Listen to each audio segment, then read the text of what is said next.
All right, so we're back for another deep dive, and this time we're tackling Rick Rubin's The Creative Act, a way of being. Oh yeah, this Oh, one's pretty yeah, fascinating. I've got like stacks of notes and highlights. I mean, Definitely not your typical how-to guide. no, no, not at all. And that's why we're diving into it, right? It's not just about making art, paintings or music. It's like this bigger idea of creativity as a way of life, and we Yeah. want to like break that down and give some practical takeaways. Absolutely. For anyone, no matter what you're passionate about. Exactly. Exactly. And right away, Rubin kind of flips the script. He's like, we are all artists. He really challenges that traditional definition of what it means to be an artist. Totally. It's not just about like making things. It's about how we experience the world, how we respond to it. It's about shaping our reality through the choices we make, how we perceive Like things. think about it, the way you decorate your home, Right. the people you choose to be friends with. Exactly. Even like the way you present your food, there's a creative element there. Oh, totally. Totally. And where it gets even more interesting is when Rubin talks about this source of creativity. Yeah, this like universal wellspring of ideas, it's pretty mind-blowing. Right, like this infinite pool of inspiration. And Rubin paints this picture of artists being like antenna tuning into that source, like a radio dialing into a specific frequency. And what's cool is he doesn't limit that to just artists, you know? He's like, we all have that ability to tap into it.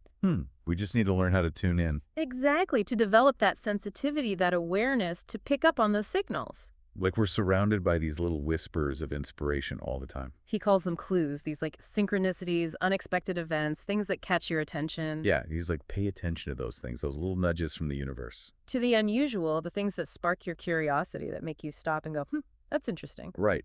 And the best part is, Rubin doesn't just leave us hanging with this like abstract idea. Yeah. No, he gives us some really practical advice on how to cultivate that awareness. Like he talks about mindful breathing, spending time in nature, savoring your food. Yeah, all those things that help quiet the mind so you can actually hear those whispers. It's like creating space for inspiration to come through.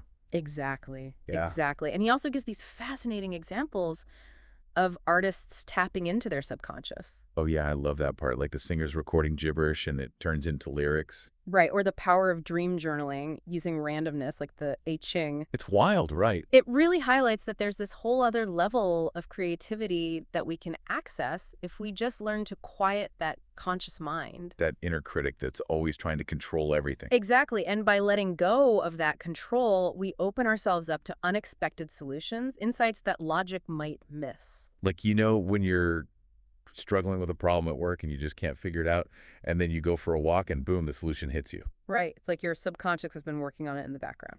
That's so true. And Rubin talks about how our environment shapes our creative output too. Yeah, he brings up some really contrasting examples like Andy Warhol thriving in all that chaos. And then you have Proust, who needed total silence to create. It's a good reminder that there's no one-size-fits-all approach.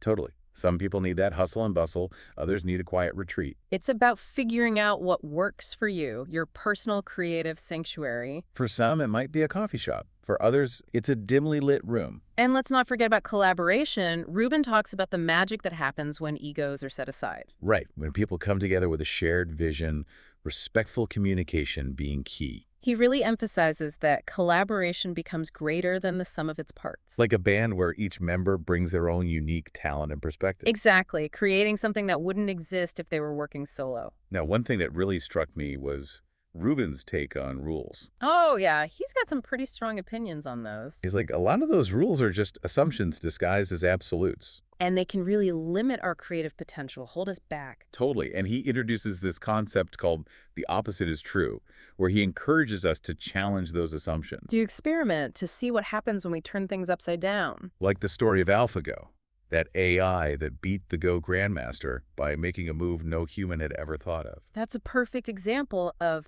thinking outside the box, breaking free from traditional thinking. Mind-blowing, right.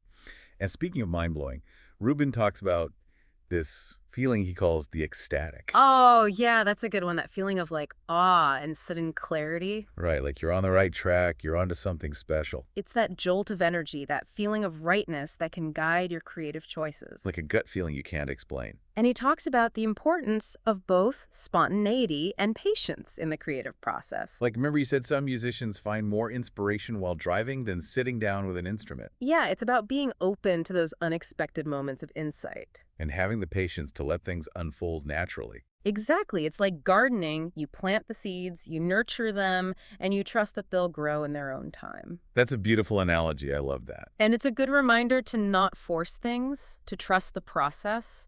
So we've covered a lot of ground already, but I'm curious to hear what's resonating with you so far. Yeah, what are your initial thoughts on all of this? What's standing out to you?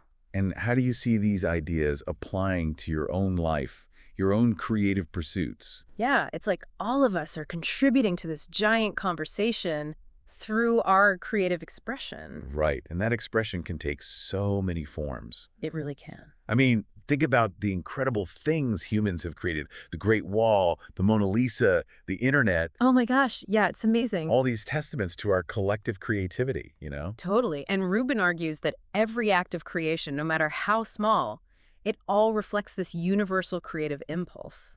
Like we're all participating in this grand dance of existence in our own way. I love that analogy. And speaking of, you know how Rubin talks about our environment impacting our creative output? Oh, yeah, he gave those examples of Warhol and Proust, complete opposites. Right, one thriving in chaos, the other needing silence. So interesting. And it just shows that there's no one right way to be creative. Nope. What works for one person might totally distract another. It's about finding that sweet spot, the environment that helps you tap into your creative flow. Exactly, your ideal setting. And it might not even be a physical space, you know? Oh, no, true. It could be a state of mind or ritual, a certain time of day, Some people need that morning meditation to get the juices flowing. while others get hit with inspiration late at night. It's all about experimenting and finding what works for you, your personal creative recipe. Totally, but you know, even when you find that perfect setting, those doubts can still creep in. Ugh, tell me about it, those voices that say, you're not good enough. Or your ideas are stupid. Yeah, those undermining voices, they're the worst. They always seem to show up at the worst possible times. Rubin has some great advice, though, for dealing with those voices. What's he say? He's like, acknowledge them, but don't give them power. Okay, so like, I hear you, but I'm not going to let you run the show. Exactly. It's about recognizing that those thoughts, they're just thoughts. Not facts, right? We have the power to choose whether we believe them or not. And he also talks about self-awareness, really paying attention to your internal experience. Oh, interesting. So like checking in with yourself, noticing how your body responds to things. Exactly, how your emotions influence your creative choices, those subtle cues. It's about tuning into those whispers of intuition, right? Yes, those signs and synchronicities that guide us if we're paying attention. He even talks about using randomness, like the I Ching, to connect with a higher intelligence. I love that idea, letting go of control, embracing the unexpected. It's like sometimes the best ideas come when we get out of our own way. Totally, letting a little chaos into the process. Let's talk collaboration. It can be amazing, but also a challenge sometimes. Definitely. Different personalities, opinions, working styles. It can be a lot to navigate. Right, so how do we make it work, according to Rubin? He emphasizes setting clear intentions, boundaries, being willing to compromise. So finding that balance between your own vision and being open to others' contributions. Exactly, it's a dance, you know? And he also talks about the importance of patience in creativity and in life. He brings up the gardening analogy again, tending to the seeds, letting them grow. Right, trust the process. And that brings us to another point, embracing spontaneity. Oh yeah, remember he said, sometimes disengaging is the best way to engage. It's like when you hit a wall with a problem and then you take a break, do something completely different, and boom, the solution appears. It happens to me all the time with writing. I'll go for a walk and suddenly the perfect line pops into my head. Exactly. Rubin talks about how musicians get inspired while driving, those unexpected bursts of insight. And his advice, take notes, capture those ideas before they vanish. Keep a notebook handy, always be ready for that lightning bolt of inspiration. Because those moments can be fleeting, but they're gold, you know? Pure gold. And speaking of valuable, Rubin has some thoughts on pursuing greatness and how that can actually sabotage creativity. That's interesting. Tell me more about that. He says that getting too caught up in external validation, chasing success, can actually distract us from the joy of creating. It's like we're so focused on the destination, we forget to enjoy the journey. Exactly. And true fulfillment comes from the act of creation itself, not the outcome. So detach from those external pressures, make the best work you can, and then let go of the results. Trust the process. Even if a project doesn't achieve traditional success, it's still part of your creative evolution. It's all about learning and growth, right? Absolutely. And that brings us to one of Rubin's most fascinating concepts, the ecstatic. Oh yeah, that feeling of awe, that rush of joy and clarity, like you're on the right path. It's like the universe giving you a high five, a signal that you're aligned with your purpose. He describes it as this feeling of rightness, a jolt of energy, a sense of leaning forward, like anticipation. And it can happen at any point in the process. Brainstorming, creating, even editing. So pay attention to those moments. Trust your gut, even if you can't explain why. Sometimes you just got to go with that feeling, that inner voice that says, this is it. It's like finding a trailhead at the start of a hike. Yeah. You don't know where it leads, but you know it's the path you're meant to take. Exactly. And Rubin says those moments of the ecstatic are often just the beginning. The spark that ignites a longer journey. Right. Have the patience and perseverance to follow those threads, see where they lead. Even if they don't lead to a masterpiece, it's still a valuable exploration, right? Absolutely. You never know what you'll discover along the way, and that's the beauty of it. The creative journey is full of surprises, twists and turns. It's an adventure. And Rubin emphasizes that these moments of discovery, they're accessible to everyone. It's not just for artists, right? It's a human experience. We all have that creative potential within us. It's about cultivating the awareness, the openness, the willingness to experiment. And see where the creative process takes you, wherever that may be. Exactly. Embrace the unknown. That's where the magic lies. Speaking of embracing, remember Rubin's thoughts on rules? Oh, yeah, he's not a fan of those rigid, limiting rules. He's like, they're often just assumptions disguised as absolutes, holding us back from our full potential. Those invisible fences that keep us from venturing outside the box. But sometimes the most exciting discoveries happen outside those boundaries, right? Absolutely. Rubin challenges us to question those rules, break free from those constraints. Experiment, try new approaches, turn things upside down. He calls it the opposite is true, and it's about embracing the unconventional. Like that AlphaGo story, that AI that made a move no human had ever thought of in the history of the game. Talk about thinking outside the box. It blew everyone's mind. And it shows the power of a beginner's mind, an approach that's not limited by tradition. Fresh perspective, unburdened by accepted ways of doing things. So be bold, challenge the status quo, embrace the unknown, break the rules. Color outside the lines. That's where the real innovation happens. But even when we're feeling adventurous, those external voices can be distracting. Oh, yeah. Rubin talks about tuning out those voices that can derail us from our creative purpose. Like trying to have a conversation in a crowded room. So much noise, so many distractions. Exactly. And those external opinions, expectations, they can drown out our own inner voice. So how do we quiet that noise, create space for our own creativity to emerge? Rubin says it's about setting boundaries, saying no to things that drain our energy. Taking breaks from social media, maybe spending some time in solitude. It's about creating a sacred space where we can connect with our true selves. That inner sanctuary where inspiration can flow freely. And where our unique voice can finally be heard. It's a book you'll want to come back to. You know, like you read it again and again, and you get something new each time. Definitely layers upon layers of wisdom. And before we wrap up, there's one more thing I wanted to touch on that really resonated with me. Rubin's emphasis on letting go. Letting go. You know, like not just perfectionism, but also letting go of our creations once they're done, you know, putting them out there in the world. It's almost counterintuitive, right? Totally. You think the hard part is the making of it. Right, but then... But then there's this whole other challenge Exactly. of releasing control. Yes. Accepting that it's not just yours anymore. And Rubin talks about how, you know, holding on too tightly can actually stifle future creativity. Oh, I see. It's like you're so focused on protecting this one thing Right.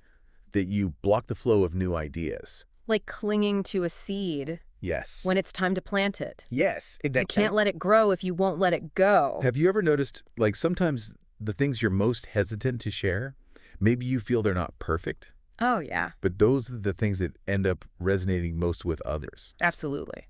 It's like those imperfections, they make it human, you know? And relatable. Exactly. And it makes me think of that Leonard Cohen quote. There is a crack in everything.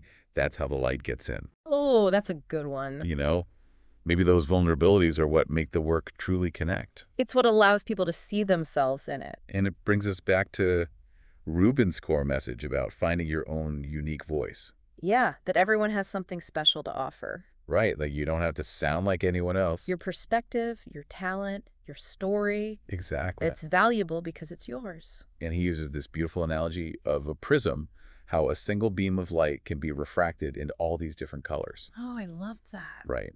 And your experiences, your perspectives, they're all facets of that prism. Adding depth and richness to your creative output. Like we each have our own unique color palette. Our own way of seeing the world Exactly. and expressing that vision. And there's no one right way to do it. No single path. It's about finding what works for you, what feels authentic, what brings you joy. And that joy, that fulfillment, that's what we hope you take away from this deep dive into Rick Rubin's The Creative Act, a way of being. It's a book that really makes you think differently about creativity. It does. Not just in art, but in life. It's an invitation to see the world with new eyes, to make choices with intention. And to find ways to express your unique self. Whether it's through painting or writing or cooking. Or simply the way you live your life. Exactly. And like Rubin reminds us, it's a journey full of wonder and joy. Endless possibilities. So go out there and create something beautiful. Don't be afraid to experiment, to make mistakes. Let your creativity flow. And, oh, don't forget to check out the book. Yes, the link is in the episode description. It's a deep dive in itself, trust me. And if you're looking for more explorations of inspiring ideas, subscribe to the One Book a Day YouTube channel. We've got a whole library of deep dives waiting for you. Until next time, keep creating, keep exploring, and keep diving deep.